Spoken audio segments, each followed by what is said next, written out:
Good morning. I'm Jonathan Loyalis, Director of Shenandoah University's McCormick Civil War Institute. This morning, I am taking you inside of what is known as the Milroy Valentine.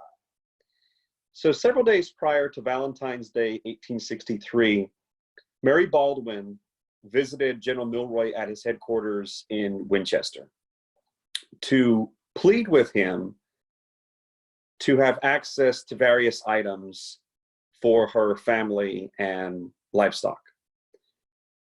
The plea that Baldwin made to Milroy was one that he had heard on numerous occasions from area female Confederate sympathizers. Milroy's response was always the same.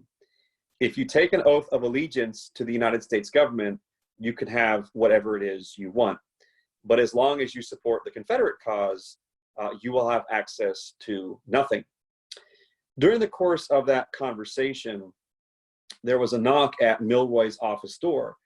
His staff officer opened it, and standing in the doorway were two African-American women. Milroy promptly ordered the two African-American women to come in and kicked out Baldwin. Baldwin couldn't believe this. This clearly indicated to her that a social order had changed in Winchester, and indeed it had. Milroy came to Winchester intent on doing everything in his power to destroy the institution of slavery. Baldwin didn't like this treatment, and so she told her friend Cornelia MacDonald about this. And as some of you know, Cornelia MacDonald is one of Winchester's so-called devil diarists. MacDonald got this idea to send Robert Milroy a Valentine, sort of marking the event between Baldwin and General Milroy. What you see behind me is one of several copies that Cornelia MacDonald made of this after the fact. The original Valentine, which appears in my biography of General Robert Milroy, published back in 2006, is housed in the Jasper County Public Library in Rensselaer, Indiana. But I wanted to kind of explain what was happening in this Valentine. The Valentine behind me contains no words.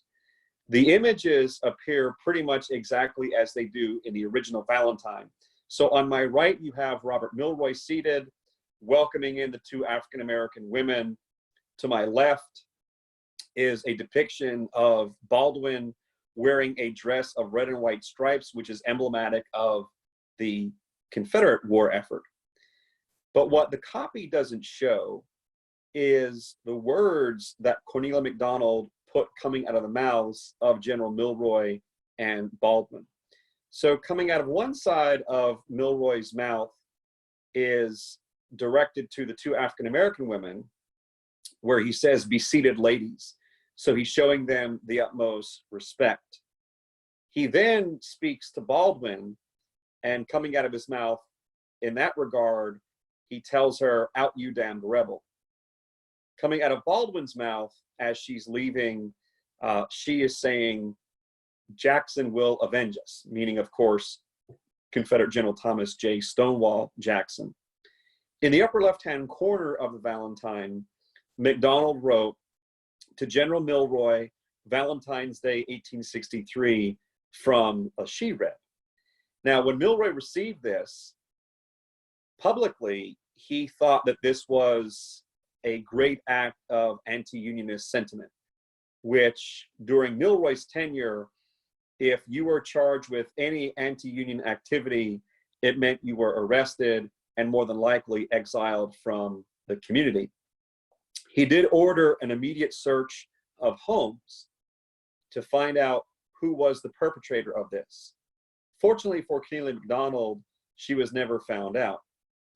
But with his staff, General Milroy had a much more lighthearted tone about the affair. When he sent the Valentine back to his wife, Mary, in Indiana, he said to her, "How do you like my looks? Ain't I getting handsome?" So again, this gives a lot of insight into relations between Milroy and Confederate sympathizers, Milroy and African Americans, Confederates and African Americans. And it really is a unique piece, a unique artifact of occupied Winchester. So I want to thank you all for tuning in. I look forward to seeing you next week and taking you on another site visit exploring the Shenandoah Valley's rich and diverse Civil War era history.